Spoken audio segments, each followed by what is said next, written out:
તારો બાપ મારી સાથે ફરતો હતો, ચૂપચાપ બેસી જા, સંસદમાં કોના પર ભડક્યા ખડગે.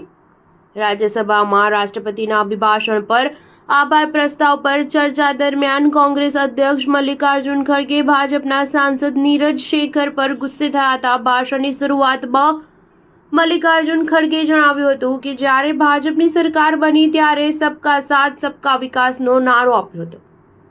ત્યારબાદ તેમાં વધુ 4 શબ્દો ઉમેરવામાં આવ્યા. પછી સૂત્ર સબકા સાથ સબકા વિકાસ સબકા વિશ્વાસ સબકા પ્રયાસ બન્યું.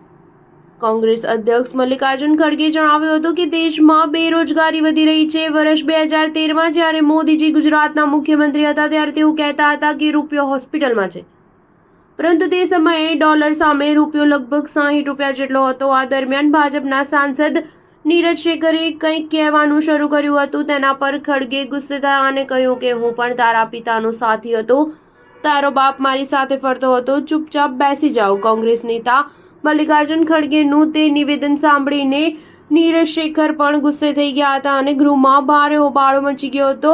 ઉપરાષ્ટ્રપતિ જગદીપ ધનખડે આ મામલો શાંત પાડ્યો હતો. ત્યારબાદ ખડગે જણાવ્યું હતું કે મનમોહન સિંહના સમયમાં ભારતનો જીડીપી વૃદ્ધિ દર 7.8 હતો. ભાજપના કાર્યકાળ દરમિયાન આ આંકડો ઘટીને 5.4 થયો છે. સ્ટાર ન્યૂઝ 7 હંમેશા સચ્ચાઈની સાથે.